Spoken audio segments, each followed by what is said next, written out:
that we have with you is also extensive efforts to protect drinking water supplies from toxic chemical contamination in Martinez, California. That's a very interesting topic, of course, and I was actually wondering myself whether you can tackle whether the same experiments that you're holding in California could be extended to other world countries, particularly poor and developed countries like where we come from. Thank you. Okay, thank you. Good afternoon, ladies and gentlemen, Mr. Chairman. It is a pleasure to be here to speak with all of you today. One of the things that I would like to say is that we are in a global drumbeat right at the moment talking about climate change and global warming. One of the things that is affected by climate change is agriculture. But some of what we are seeing is man-made, but man-made in a different way than you may guess. Weather modification programs, experimental ones done by private companies, done by the United States government, done by states across the United States are underway. There's more than 50 of them in operation across the United States. All of these impact agriculture because they change the microclimates needed for agriculture to survive. None of these programs that I know of today, and this is all public record, are available at any time with oversight, agricultural oversight or public oversight. These programs impact agriculture, and there are programs around the world, international corporations are modifying our weather all the time, and they're modifying it in ways that cover thousands and thousands of square miles.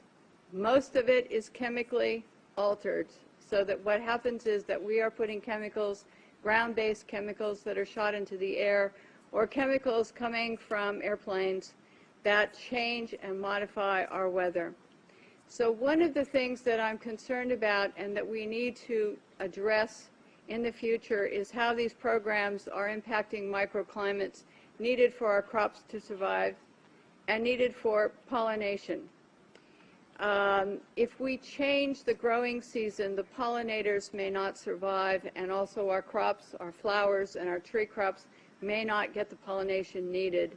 So one of my areas is looking at this situation to see if we can begin to put under control experimental and other types of weather modification programs. The other issue is that a lot of times we're talking about mitigation for climate change. It's rather an undefined term at this period of time. And so what happens is that many times we're talking about artificially putting chemicals like sulfur or particulates into the atmosphere in what they call geoengineering schemes to reduce and help the planet, supposedly, but help the planet to not go through such a tremendous global climate change and to mitigate global warming. However, the incidence of putting chemicals into our atmosphere is going to change and impact agricultural crop production.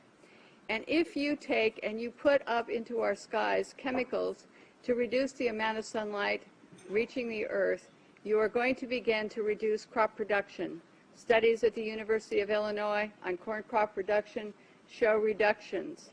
Without the process of photosynthesis, whereby plants from direct sunlight gain the energy to grow, to produce crops, we are going to find ourselves, if we mitigate in that direction, impacting the crop production not only here in the United States, but worldwide.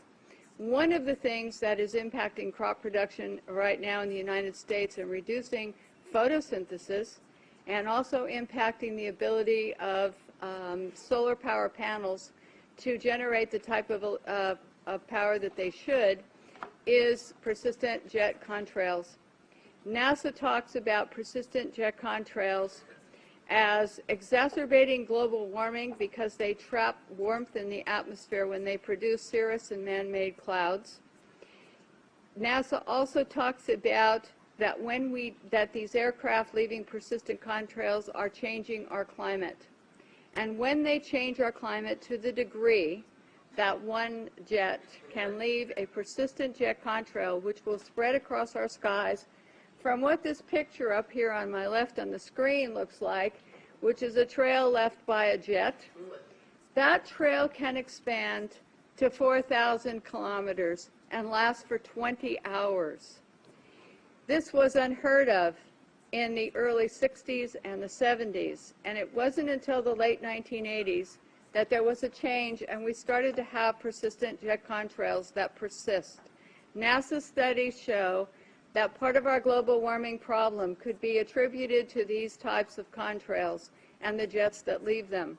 So one of the issues as we go through is, how do you like your skies, natural or man-made? And right now we are making man-made clouds, and this is trapping warmth in our atmosphere.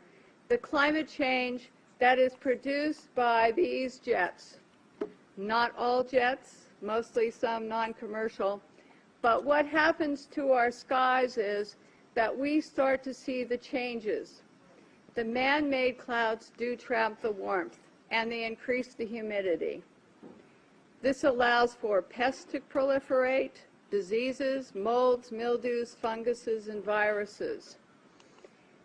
This is a man-made cloud, ladies and gentlemen, and these pictures I took myself over Northern California, and this is a burst. This is where a jet left a huge plume, and then this turned in at the end of it to a burst, and this is not normal, never seen before in our county historically, and I was born and raised there. This is another picture showing the jet trail just before the burst. This is our skies, and I want you to know that what you're seeing now, a lot of times many scientists know, especially at NASA and in other areas, that the skies that we're seeing are not normal cloud formations. These are man-made. And what happens as we reduce the amount of sunlight in a form of global dimming, we reduce the solar power with these type of clouds, and we reduce photosynthesis, which is going to impact agriculture. The pictures look odd. The formations don't look like normal clouds that people have seen before historically. This is another type of man-made cloud, and what we have done and what you're seeing here is we have the photographs from the times that the jet leaves the first trail as a thin, spindly trail to where they form into these different types of cloud formations. All of you can start looking up and seeing this. What happens is that there are experiments, and there's a color, you can see some color in this photograph. And part of what we're doing also is we're sending up canisters. The United States government, NASA, the U.S. Air Force, is sending up canisters into the atmosphere filled with chemicals to modify and experiment with our ionosphere. And when we modify and experiment with our ionosphere up here, we create experiments which they can see through these persistent jet contrails as they stay in the sky for long periods of time, and they can watch the experiments. The type of chemicals they are using are aluminum, barium, strontium, and these canisters are sent up on rockets, and what they do is they superheat the canisters to create experiments in our atmosphere. The experiments can give you colorful auroras, which they talk about as being wonderful. Many times people think that the auroras in Alaska and the ones we see are normal, but there's beginning to be more and more seen across the United States and elsewhere where aluminum, trimethyl aluminum experiments to make clouds are beginning to impact us. The reason I am concerned for agriculture is that none of these experiments have any public oversight nor agricultural oversight. Our drinking water is impacted because the chemicals are now beginning to show up in our drinking water. In California, the State Department of Health drinking water tests were examined between 1970 and this year, and we found unusual spiking in barium, aluminum, strontium, magnesium, calcium, manganese, and all of these spiked at the same time in various drinking water supplies across the state of California and also in Arizona. So what's happening with these atmospheric tests is that aluminum, as one example, gets into, with increased pollution and acid rain, gets into the root systems of our crop trees and our trees. And it looks like the trees are dying of drought, but they're not. What happens is that the root systems can no longer absorb the water and the nutrients needed to survive. Many of our forests in Redding, California, and other areas are dying. The oak trees, the redwood trees, the Douglas fir, across the United States, many areas. We believe that these trees are impacted because they cannot absorb enough water because aluminum is going into their root systems. Also, molds, mildew, and fungus from warmer temperatures produced by persistent jet contrails are also allowing pests and molds to proliferate, also impacting tree health and crop health. The skies that you see up here, it is important to note, have a white haze to them. When crossing the United States 2 days ago, we saw this man-made produced haze all the way across the United States. There were a few real clouds. We saw the persistent jet contrails from the jet windows, and the skies in the white haze looked a lot like this. So one of the things that we need to really look at is that jet fuel emissions contaminate our air, much as automobile exhaust. They know from scientific studies back in the 1970s that they deplete beneficial ozone in the atmosphere by releasing nitric acid. So one of the things that we need to look at is the impact of just jet fuel and just the emissions from jets as well. I want to go on and talk briefly about a couple of issues here that I think are important for everyone to realize. If we don't look at the problems that we are creating, the atmospheric testing programs, in other words, the jet contrails that are warming our climate, and we say to ourselves, we want to geoengineer something else. We want to add more particulates to help global warming or to stop climate change. What we're going to have is we're going to have a pea soup up there of chemicals which are going to be detrimental to our health. It is much better to take the EPA model of the 1970s, where the Environmental Protection Agency was designed to put in regulations to reduce the pollution at its source, to reduce and put caps on how much pollution corporations, cars, automobiles were putting into the atmosphere.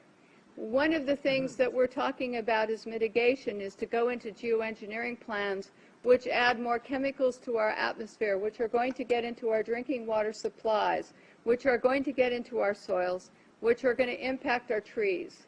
Our trees across the United States, many of them in many areas, especially Mendocino, Lake, and Sonoma County, are dying. They are not healthy as they used to be.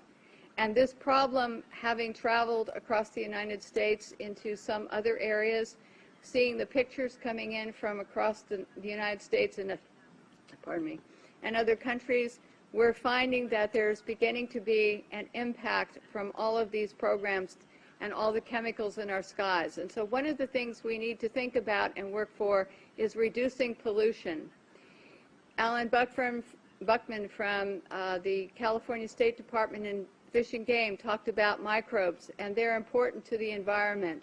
We have at our disposal already some technologies and already the wherewithal to begin to make the planet more healthy and to put it into a different perspective.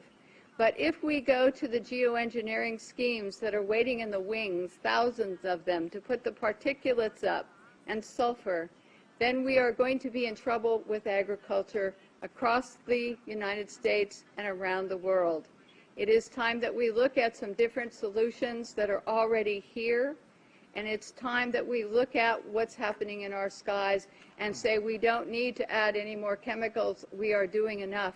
And what these experiments in our skies are doing with atmospheric heating and testing, we don't know, but the chemicals are showing up in our drinking water.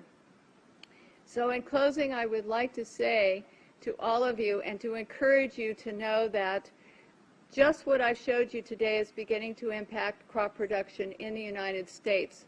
And we're seeing higher UV radiation that is burning the tips of our trees and our plants. We see the molds and mildews growing here, And we see all of this, and we hope that all of you will consider before you think of mitigation and just go forward with some of the plans that are being sold to you as almost a cap-and-trade situation, where a corporation like Planktos decides to put iron dust into the Galapagos Islands area. This is a proposal, may have already started, and to create algae blooms. And yes, they're saying, yes, we're going to help the environment because we're going to create these algae blooms for more oxygen. But what happens is it's going to impact the marine life in those areas. As a geoengineering plan, it is going to be sold, the credits for this, the supposed benefits, is to be sold as credits to people who want to pollute more. And here's the really awful twist to this, in my opinion, is if we sell pollution credits to polluters to ask them so that they can pollute more, we're only going to add more to our climate change and to our global warming processes. We have to say, no, we don't want money market schemes that are going to go into the ocean and change something possibly to the detriment of our oceans or our air, in order to sell credits to someone who wants to pollute more. Ladies and gentlemen, this is a consideration for all of you when you start to talk about caps and trades, when you start to talk about geoengineering plans, because we don't need a money market scheme. We need to have and use the microbes available to us, the science available to us, to reduce the pollution that we're putting into the atmosphere. And we need a new direction, and I think that this might be a good one.